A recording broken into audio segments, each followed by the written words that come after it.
Yeah, I think the biggest thing to me is enjoy the moment. Like if you get drafted, you know what, cherish that because there's going to be a group of guys right after that draft that won't get drafted that aren't going to have the same mentality. I tell my kids this all the time. Like, listen, you know what, both good and bad. Like because of my career and the things you've gotten a chance to be a part of, you've gotten to have some really cool experiences. But guess what? There's a lot of other kids out there that haven't, and they're going to be hungrier. They're going to be built with more grit than you. They're going to be tougher than you, and they'll have been through things that you never could have imagined to have gone through. Your everyday life is not what they've experienced. So you have got to continue to find ways to challenge yourself. And why I say that is these draft picks, this ain't the end of the road. Because there's a whole group of undrafted kids, we see it every year, who end up making a team. They become Pro Bowlers, they become everything else. Because why? They're built with I got rejected, Yep. and they are given the medicine to go chase, Yep. and they're going to go prove everybody wrong. When you're drafted, take that moment to thank the people in your life around you. Take that moment to get it out during that weekend or whatever of everybody you're appreciative of that got you to be there, and then let's freaking go. Go. Because what this really means is you've been blessed with an opportunity. And what are you going to do with that opportunity? Like, what are you going to do with the shot you've been given? Every day matters. And so to me, for those draft picks, it's that. I had, luckily enough for me, like I shared earlier, my rookie year meeting Derek Barnes, when I got drafted, I was a lost puppy. There's no doubt about it. I mean, I was struggling. My rookie year was a disaster. But the one thing that helped me the most is, and it was a horrible situation to go through, is 2 weeks after I was drafted, my best friend in life and one of my college roommates who ended up leaving school to go join the Navy was killed in action Damn. in Iraq. And so I'm sitting there at my rookie night and I get a phone call and it's like, hey man, you know, have you heard? And I'm like, what's up? And it's like, Lee died. And I'm like, wait, hold on, what?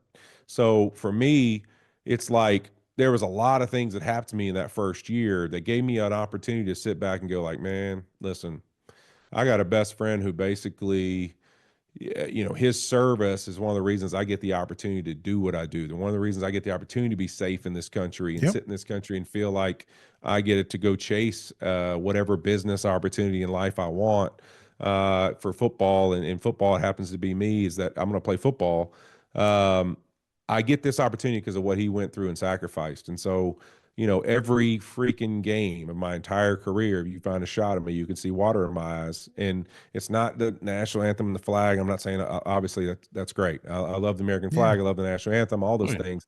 But the reality was it's What it means. about, man, I'm standing on these 10 toes and I'm getting an opportunity to go do something I love to do. And a brother of mine lost his life serving to protect that exact thing for me. And I will never take that for granted. And so that gave me that inspiration. And I think those guys have to find that. You've been chasing this moment, you've been drafted. Was that all you really wanted? Or did you really want this opportunity to go do something different and to go chase something you never thought you could ever do? Because for me, it was, man, I'm going to make life different for my family and for everybody around me, and take advantage of this opportunity in every way possible. It sounds like a lot of weight, a lot of pressure, young man. It Well, you're a big was. boy, but I assume you can lift it because you're a big boy now. But still, emotionally, that's heavy. Well, listen, I don't care how big and strong you are. Emotional and mental health is something you're never prepared for unless you continue to do the work. So, you know, you got to continue to work at it and pour yourself out there.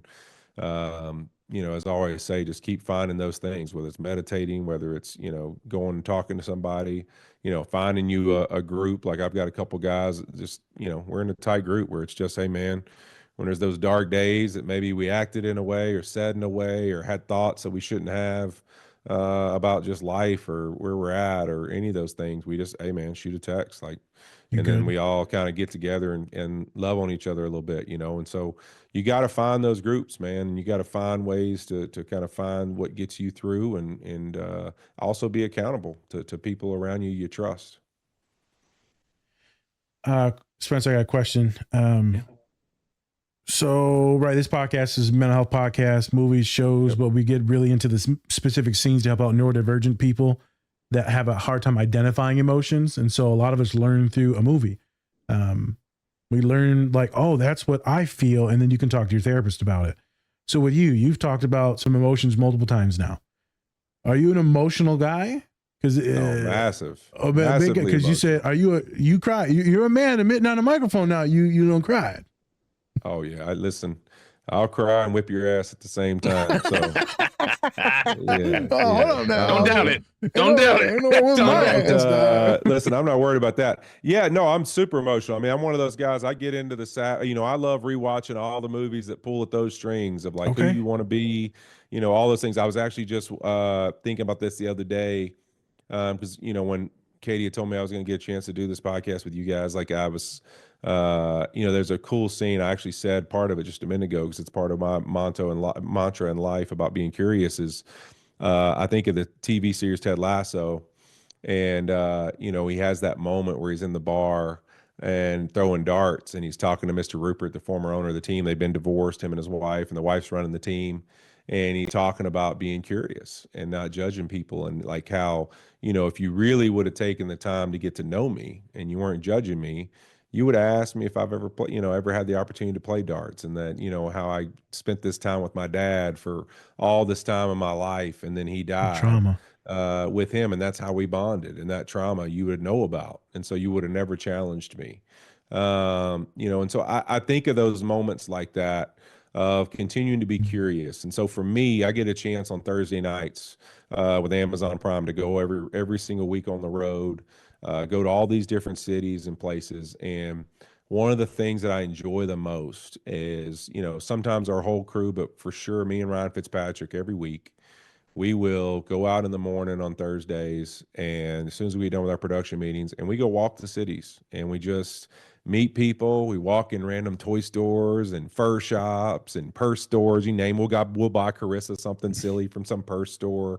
Like, we just go in the community and we just walk around and say hey to people and just get to know people. And we've had epic moments, like in Green Bay, we went in a fur shop, a ladies' fur shop, and this she had to have been 70, 80-year-old lady explained to us how they take rabbit fur off of rabbits, and she was making the noises and like doing the whole deal. And we're both looking around like, are we on candid camera right now? Because No, this that's is it. unbelievable. Yeah. But it's like real moments. And then we went in the fish market in Seattle. We're messing around with people there at the market, buying stuff for our girls. Like, we just try to go in the cities and be curious to what that city's about and who the people are, and just kind of see if we can, make some relationships or friends over the years when we get a chance to come back that will always have a special place. And so to me, it's like life is a lot about that, man. Like, you spending your time judging people, or are you spending your time being curious to who they are and why they tick the way they do? And I think you'll find that you'll form a lot better relationships and have a lot better understanding in general of people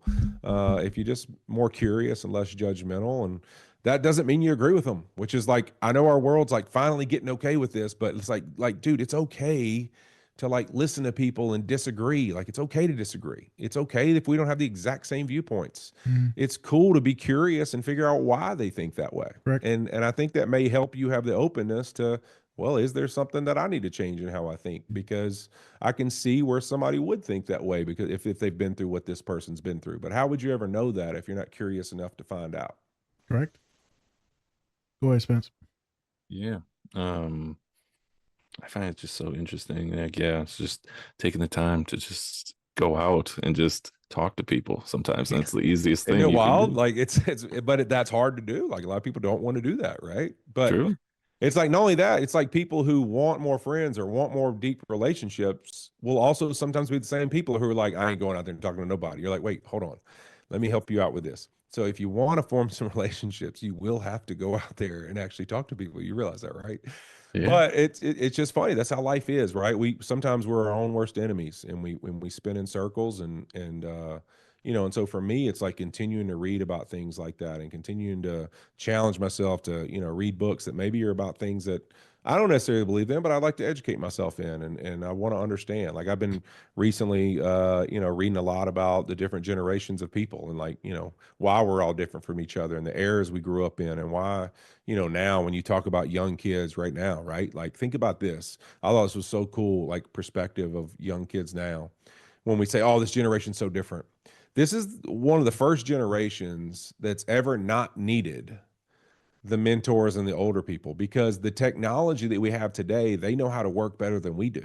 So Correct. they don't need to come to us and go, how do I nail this thing in this piece of wood over here? How do I work a screwdriver? Or how do I do this? No, they can show us how to work the phone and work the technology and work the Sure. iPad and everything else. Like, so now we live in a world where this young person doesn't have to come to me for information. They can get all the information they want themselves as soon as they can pick up that iPad or phone or whatever and use their fingers to mess around on it. So now I have to prove as an elder what my worth is to them. Mm-hmm. That we now live in that world. Not anymore is it like, oh man, tell me how to do this, tell me how to pay a bill, tell me how to do that. No, they can do all that on their own. They can figure it all out themselves with YouTube, with everything else. Now you got to prove what your worth is to them as young people. So if you're leading young people and you want to be in a leadership position, you've got to keep in mind that it's not about that they need you anymore. Now it's about like, man, I got to show them why they would need me for them to ever understand me more, which is just a totally different world than we've ever lived in. Oh, true. And a lot of the clients that come to me is they can find connection on the internet, but then COVID messing stuff up. A lot of them are super young. They're lost in the internet comparison, horrible things about the internet. But it's what they come to me is they're looking for like love and validation, someone to listen to them, someone just to be like, hey man, you're doing this. A lot of them just look for mentorship, coaching, because the parents couldn't show up in certain ways because maybe they didn't know how to because of the trauma from their parents. So there's still a lot of like mentorship looking for, but it's not normally always teaching things now. It's about looking for like compassion, vulnerability. Like a lot of men struggle with this with their fathers because they didn't get that from the greatest generation. That's a different vibe. But nowadays we're privileged enough to be like chill on some things. And that's another reason why it's really cool to have in your podcast. You done said you cried, you done talked about ADHD, and you read. You would be getting your ass kicked and bullied if we used elementary and you said those three things now. You're right. You would. And so now I love that love and mentorship looks a lot different than what it used to be. You're right. Yeah. And I think a lot of dads, I work with a lot of dads now, couples therapy, and like, dude, I don't know what to do with my kids. I said, just literally sit on the floor. Yeah. Your daughter likes to draw. Sit down on the floor and draw. I don't know how to draw. Fuck, I don't know how to draw. Yeah. But your daughter's going to love it if you do it. And then your wife's going to be super proud and attracted to you. It's going to change a lot of things. A lot of people will have forgotten how to connect. Yeah. And so one of the biggest things that we see is connection, the loss of connection. It's a challenge, man. It is. And especially like I know in football, in the world of a locker room, right? Think about it. Even though we're in different ages, we're all doing the exact same thing, chasing the same thing. So it's real easy to connect with everybody, right? But then you get out of that and you go, well, man, I'm supposed to, I'm trying to hang out with some of my wife's friends' husbands and like other people. And it's like, I don't know, like we have no similarities at all. Well, like I have no idea how to even talk to you about something. And you realize like, wow, I've been talking to people who only do what I do for forever, and so you start to really question yourself of like, all right, what's my ability to connect and what's my ability to actually understand that? And even you said that about kids. Like I did something this year, I started, my kids are old enough now. They're, 14, 13 and 10, where I took the older three, my 10-year-old will come next year, with me on Thursday night. So I would pick a game throughout the fall and say, all right, this game, you're going to miss Thursday and Friday of school and you're going to go with me on the trip. And you go like, well, man, why would you do that? Well, it wasn't about them going to the game. It was about when you have 4 kids that close of age, like they almost all live in this little circle together all the time. Now you get them away from that. And it's like just sitting on a plane together, having a conversation, like having breakfast together, having dinner together, like them watching me work and like seeing how much that's important to me. Hey, thanks for watching this video. Check out the full episode on our channel and anywhere you find podcasts. Also, remember to like and subscribe. Whoop, whoop.